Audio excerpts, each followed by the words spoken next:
At 2:30 in the morning on February 28th, Donald Trump sat down in front of a camera and recorded an 8-minute video. He posted it to Truth Social. By the time most Americans woke up and checked their phones, B-2 stealth bombers and Israeli F-35s had already been over Tehran for hours. That was 6 days ago. Today is March 5th, and here's where we actually are. Iran's supreme leader, Ali Khamenei, the man who ran that country with an iron grip for 35 years, is dead. His wife confirmed dead 2 days later from injuries in the same strike. His son Mojtaba, tipped as the likely successor, survived an airstrike but is reportedly in hiding. The Iranian Air Force, according to Secretary Pete Hegseth at a Pentagon briefing, is, quote, built for 1996, destroyed in 2026. The Iranian Navy, CENTCOM, says 19 ships and 1 submarine destroyed, gone, including the IRIS Shahid Bagheri, Iran's brand new drone carrier commissioned just last February, hit within hours of the first strike. And on March 4th, a U.S. submarine hunted down the IRIS Dena, an Iranian frigate that thought it was safe 40 nautical miles south of Sri Lanka on its way home from a joint naval exercise in India. Torpedo hit, first enemy warship sunk by torpedo since World War II. The submarine didn't even surface to announce it. Here's the part the cable news coverage keeps dancing around. Everyone's focused on the military scorecard. Strikes destroyed, targets hit, the body count of Iranian generals. But the thing that actually changes everything for the average American and for everyone watching gas prices and grocery bills is a 21-mile-wide passage of water between Iran and Oman called the Strait of Hormuz. 20% of the world's daily oil supply passes through that strait. 20% not from one country, from Kuwait, Qatar, Saudi Arabia, Iraq, the UAE.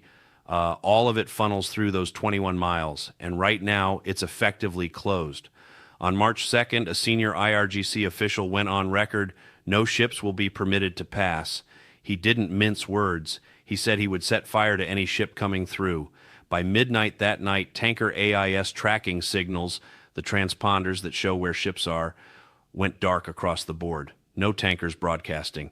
By March 5th, protection and indemnity insurance for Hormuz transits was pulled entirely. Without insurance, ship owners won't move. Period. Maersk, one of the largest shipping companies on Earth, rerouted around the Cape of Good Hope, the southern tip of Africa. Think about what that means. Instead of a days-long transit through the Gulf, ships are now adding weeks and thousands of miles to their routes. That cost gets passed on. At the grocery store, at the pump, in your electric bill if your utility burns natural gas. Here's the strategic irony that nobody's fully unpacking. For 47 years, since the Islamic Revolution in 1979, Hormuz was Iran's ultimate trump card. Every American president, every Pentagon war planner, every oil company executive knew the same math. If we go hard at Iran, they close the strait, oil hits $200 a barrel, and the global economy convulses. That threat is the main reason this confrontation kept getting kicked down the road for nearly half a century. Reagan didn't close it out. George H.W. Bush didn't. Clinton, Bush 43, Obama, Biden. None of them pulled the trigger on regime change because of that one choke point. What changed? A few things happened simultaneously. Iran's regional proxy network and Hezbollah, Hamas, the Houthis, got systematically degraded from 2023 through 2025. Israel took Hamas apart in Gaza. They hit Hezbollah so hard that by early 2026, the Lebanese government officially banned Hezbollah's military activities and demanded they hand over their weapons. The Houthis got hammered. The outer wall of Iran's forward defense crumbled.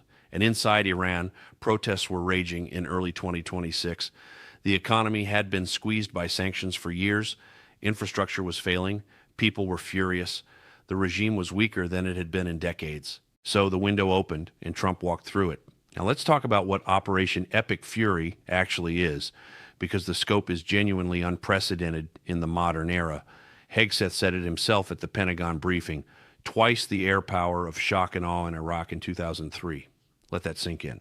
Shock and awe was the most intensive aerial bombardment since Desert Storm. This is double that. CENTCOM says nearly 2,000 targets hit.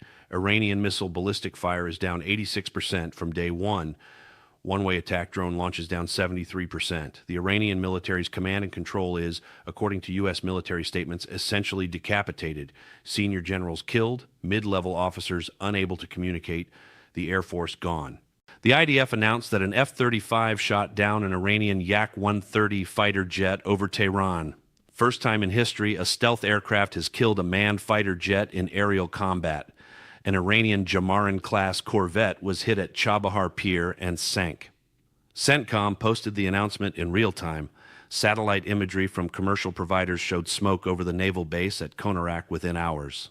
But here's what the military briefings don't tell you. More than 1,000 people, including children, have been killed in Iran since Saturday. That number comes from the U.S.-based human rights activist news agency. The White House was directly asked whether a strike on a girls' elementary school in southern Iran was a U.S. strike. They didn't say no. They said it's being investigated. And they said carefully that the United States does not target civilians. That is the honest picture. The military campaign is going well by every metric the Pentagon tracks. The human cost on the ground in Iran is real and it's growing. Both of those things are true at the same time.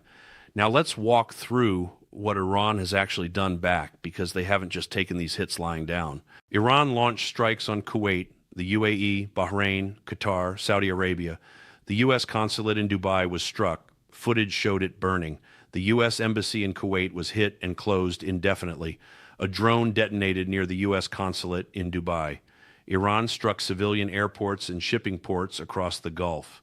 The UK's Akrotiri military base in Cyprus took a hit. The U.S. Army Reserve lost 6 confirmed soldiers, 4 of them identified from a single Iranian drone strike at Port Shuaiba, Kuwait. Chief Warrant Officer 3 Robert M. Marzan, 54, of Sacramento, Major Jeffrey R. O'Brien, 45, of Indianola, Iowa, 2 others at Al-Assad Air Base in Iraq, 2 more at separate confirmed locations, 6 Americans dead. Their names matter. That is the honest picture. The military campaign is going well by every metric the Pentagon tracks. The human cost on the ground in Iran is real and it's growing. Both of those things are true at the same time. Now let's walk through what Iran has actually done back, because they haven't just taken these hits lying down. Iran launched strikes on Kuwait, the UAE, Bahrain, Qatar, Saudi Arabia. The U.S. consulate in Dubai was struck. Footage showed it burning. The U.S. embassy in Kuwait was hit and closed indefinitely. A drone detonated near the U.S. consulate in Dubai. Iran struck civilian airports and shipping ports across the Gulf. The UK's Akrotiri military base in Cyprus took a hit.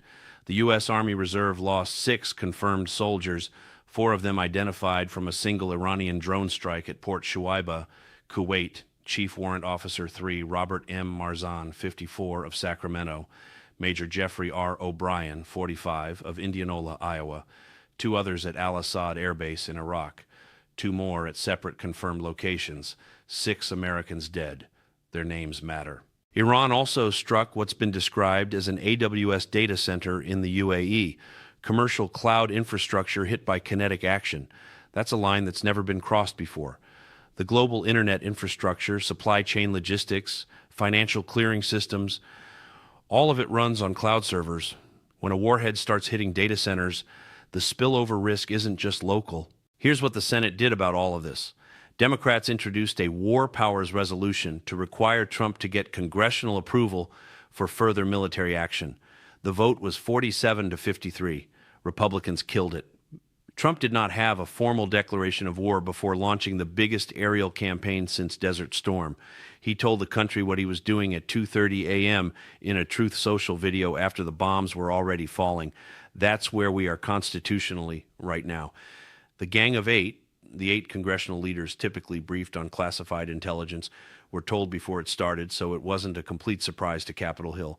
But a briefing is not a vote. Legal scholars across the political spectrum are calling it exactly what it is: a preemptive, preventive war launched without congressional authorization.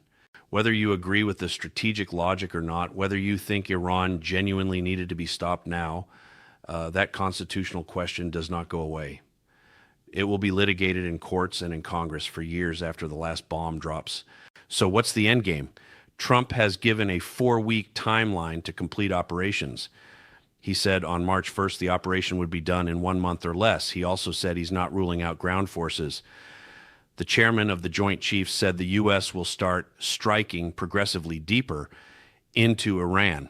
Those two things together, a public deadline and escalating strikes, create a strange pressure dynamic. 4 weeks means we're talking about approximately March 28th. What does done look like? There are 3 possible roads from here. Road 1, Iran's surviving leadership, acting President Masoud Pezeshkian, who ran for office on a platform of Western engagement, negotiates. Trump said on March 1st, they already reached out. They want to talk, and I have agreed to talk. But Iran's Ali Larijani subsequently ruled out talks. Mixed signals from a decapitated command structure trying to figure out who speaks for them now. The Oman Channel, which brokered back-channel Iran-U.S. communications for years, is reportedly still open. China has leverage it hasn't used yet. Beijing buys more Gulf oil than almost anyone, and a closed Hormuz is an economic catastrophe for them too. If Beijing decides to play broker, that changes the calculus fast. Road 2. The strikes continue. Iranian missile capacity collapses to zero. A new Iranian government emerges from within, and the regime transitions without U.S. ground troops. Trump told the Iranian public in his 2:30 a.m. statement, "When we are finished, take over your government." The IRGC has been urged to lay down weapons in exchange for immunity. Whether rank-and-file soldiers take that deal as the chain of command disintegrates is the open question. History says some will. Road 3. This drags past 4 weeks. The Hormuz closure becomes permanent infrastructure rather than temporary leverage. The Iranian government doesn't fall cleanly, and the global economy enters a sustained energy crisis that reshapes everything. Inflation, emerging market debt crises, currency collapses in developing nations, food prices in countries that can least afford it. Every air power campaign in modern history aimed at regime change, Kosovo, Iraq, Libya, produced a different outcome than advertised. That's not an argument against the operation. It's just a fact pattern worth holding. The Hormuz question is the one that matters most for ordinary people, not just Americans. Japan gets 80% of its oil through that strait. South Korea, 51% of whose crude powers buildings, vehicles, factories. It's all coming through there. India's western coast refineries. China, which depends on Gulf oil more than almost any other major economy, and which has the most leverage of any external actor to broker a deal if it chooses to use it. Goldman Sachs and Barclays have both flagged sustained high oil prices as the core risk if the closure extends past weeks into months. As of March 5th, Brent crude has moved from roughly $70 to over $83 a barrel. That's a 10% jump in 6 days. If this holds for a month, economists are projecting broad-based inflation across industrial sectors, not just energy, but everything manufactured, shipped, refrigerated, or fertilized. And fertilizer's worth a separate sentence. The natural gas that's now locked in the Gulf is feedstock for ammonia-based fertilizers. Agricultural output in import-dependent nations takes a hit months after the conflict, when planting seasons miss their inputs. The food price spikes come later and hit countries that were already struggling hardest. The White House Press Secretary Caroline Leavitt said, when asked directly when Hormuz would be safe for tankers, "I don't want to commit to a timeline." Treasury Secretary Bessent said the U.S. would announce insurance support for vessels operating in the Gulf, starting yesterday. There's one more thing worth saying clearly because honest analysis requires it. The stated reasons for this war have been inconsistent. Trump's 2:30 a.m. statement cited the Iran hostage crisis of 1979, support for Hamas and Hezbollah, killings of protesters, and nuclear weapons pursuit. American intelligence reports, according to multiple outlets, suggested Iran's long-range ballistic missile threat was actually years from maturity, 2035 at the earliest, if they decided to pursue it. The WMD parallel to 2003 Iraq has been raised explicitly by legal scholars and some former intelligence officials. That doesn't mean Iran wasn't a genuine threat. It means the specific justification presented to the American public deserves the same scrutiny any justification for war deserves every time. As of this morning, March 5th, the strikes are in day 6. The IRGC's missile capacity is falling, 86% reduction in theater ballistic launches, 73% in drone strikes. The Iranian Air Force no longer exists as a fighting force. The Navy is mostly at the bottom of the Gulf. Khamenei is dead. His successor hasn't been announced. Senior Iranian officials are meeting virtually because meeting in person is now a death sentence. The Hormuz Strait is closed. 150 tankers are anchored outside it, waiting. Insurance is gone. Maersk is going around Africa. 6 Americans are dead. Over 1,000 Iranians are dead. And we're somewhere in week 1 of a stated 4-week operation that will, according to the chairman of the Joint Chiefs, strike progressively deeper. Here's the question that actually matters going forward, and I want to know what you think.